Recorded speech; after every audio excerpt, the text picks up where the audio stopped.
Yes, yes, yes, yes. Yes.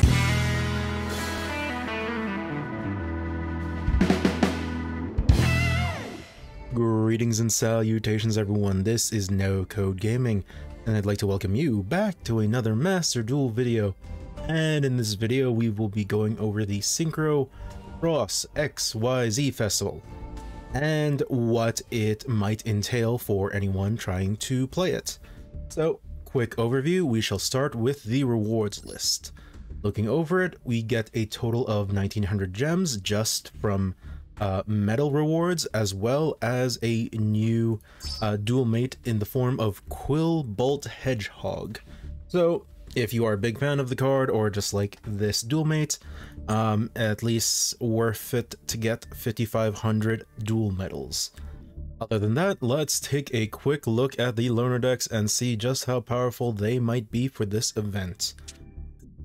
And here we are with the first of the Learndex, intersection of two colors. And this deck's description is as follows: use magician pendulum monsters and call forth a variety of dragons, such as Odd Eyes. They will allow you to fight flexibly by Synchro and XC summoning after pendulum summoning. Particularly important is Odd Eyes Rebellion Dragon Overlord. It can be XC summoned on top of Dark Rebellion XC Dragon, and with its pendulum effect, you can XC summon another Rebellion XC monster by placing it on top of this card to turn the tide of battle. So basically, the star card is apparently Rebellion Dragon Overlord, as it allows you to summon any of your other Rebellion monsters from your extra deck. So you have Dark Rebellion, Arc Rebellion, and Odd Eyes Rebellion. The base form, not the Overlord form. But other than that, this deck seems to be centered around a pendulum based deck, so unfortunately I don't have lots of experience when it comes to pendulum, or at least playing it. And from what I can tell, this deck looks solid. As for non-pendulum cards, we have Harpy's Feather Duster, Lightning Storm, 2 Called by the Graves, and 2 Infinite Permanents as our generalized tech cards. So good tech cards, but not as potent as previous festivals. And looking over this deck, I would rate this deck about the second strongest of the Learndex, as I know that Pendulum's quite strong. However, it is competing against Sword Soul Synchro, and I know that Sword Soul Synchro is a lot more potent and a lot more consistent than Pendulums. Pendulums might actually be a bit more powerful. However, because of the complexity of Pendulums, I believe people would have an easier time playing the Sword Soul Synchro deck. And here we are with the second loner deck. We have Jolly Ghost Trick. It is the Ghost Trick centered deck, surprisingly. And this deck's description is as follows. This Ghost Trick deck specializes in surprising the opponent with effects that flip your or your opponent's monsters to face down defense position. Utilize Ghost Trick Shot, which can special summon Ghost Trick monsters from the hand or graveyard to lead an XC summon that calls forth your trump monster. Ghost Trick or Treat is a powerful card that can block the actions of the opponent's monsters, although it can be prevented if they pay 2000 life points. So, looking at this deck overall, it seems to be a control-oriented deck centered around preventing your opponent from doing much things, and it's not centered around combo, so if you don't like combo decks, this deck might be for you. And as a loner deck, it seems to be quite coherent, at least from what I can tell. I myself have never played Ghost Trick, so I can't really gauge the power of this deck. So I'm placing it at the bottom, as I know Pendulums are quite potent, and I know that Sword Soul is also quite potent. But because it is the weakest of the loner decks, in my opinion, does not invalidate it as a bad deck. Looking at it, its plan is there, it knows what it's doing, and it has cards to help it along. Other than that, we have Standard Fare, Harpy's Feather Duster, Lightning Storm, 2 Called Bys, and 2 Infinite Permanences, so standard tech cards. Looking at it, yeah, this is indeed a deck.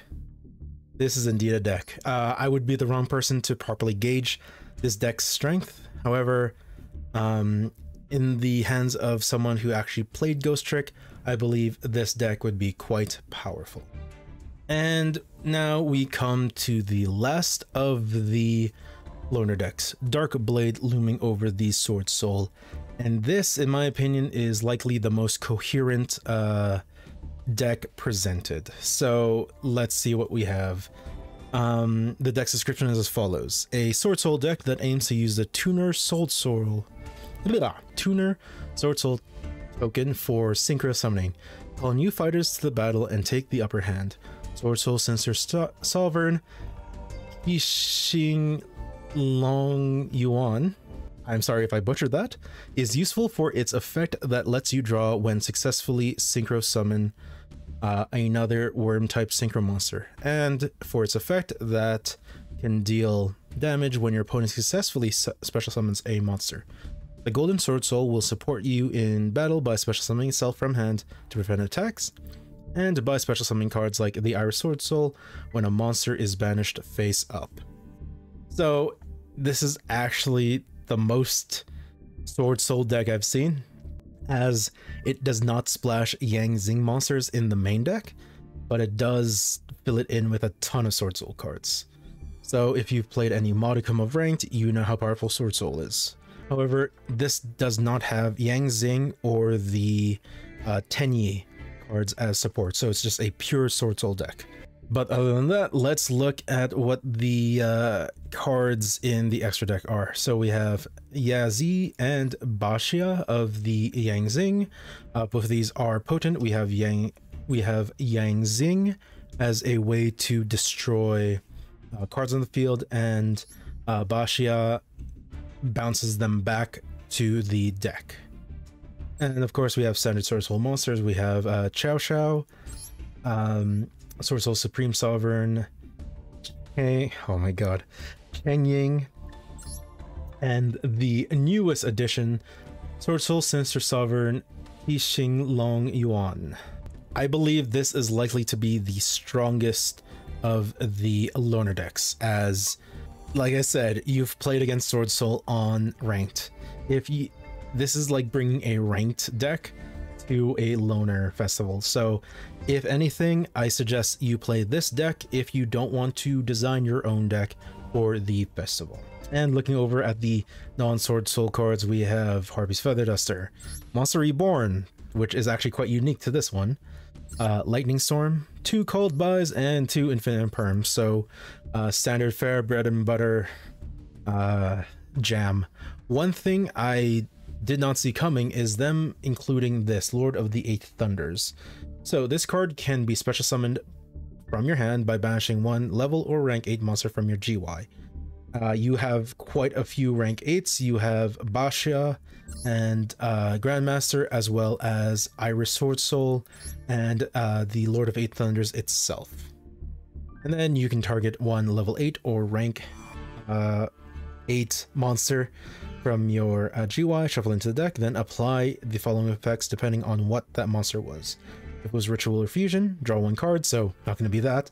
And if it was in Synchro or XC, this card gains 1000 attack. So it becomes a 3000 beater that is easily special summoned in the case of this event. So the ranking of the 3 Learndex. I believe the Sword Soul will be at top, second will likely be Pendulum, and third, unfortunately, is Ghost Trick. So Ghost Trick might actually be the surprise deck in this event, as I have no experience playing Ghost Trick and I don't know how to counter the strategy other than just beat over them with big monsters. So yeah, if you want an easy event without much gem investment, play Sword Soul. Surprise, that's how Ranked goes as well. And last but not least, the banned and limited cards for the event. And oh boy, have we got a ban list here. So looking over it, let's see here, what decks are hit? Well, any stun decks have been hit, Nurse Burn has been hit, Self OTK has been hit, any field spell reliant deck has been hit. Let's see here, what else? True Draco has been hit, Time Lords, like I said, has been hit, Stun Decks has been hit, Block Dragon has been hit, so you can still play Adamancipators. However, You now play it without Block Dragon. 8 Axis has been hit. Dogmatika has been hit. Did I mention Time Lords has been hit? Eldritch has been hit. Zephyr has been hit. Arch Nemesis Protoss, makes sense, has been hit. The Heralds have been hit. Poor Herald, he's just trying to live his life. The bigger field spells has been hit. Oh, thank God, Layer of Darkness was hit. And Floodgates has been hit. This is the most extensive festival ban list I've ever seen. And I am here for it. As you saw from the cold opening, I am very happy with this ban list. And right now, looking over it, this is a fresh 10 out of 10 ban list for me. And I wish they would carry some of this, not all of it, but some of this over into ranked. Anyways, that's it for the festival overview. Like if you like the video, subscribe if you so desire, and have a great rest of your day. And yeah, see you guys around.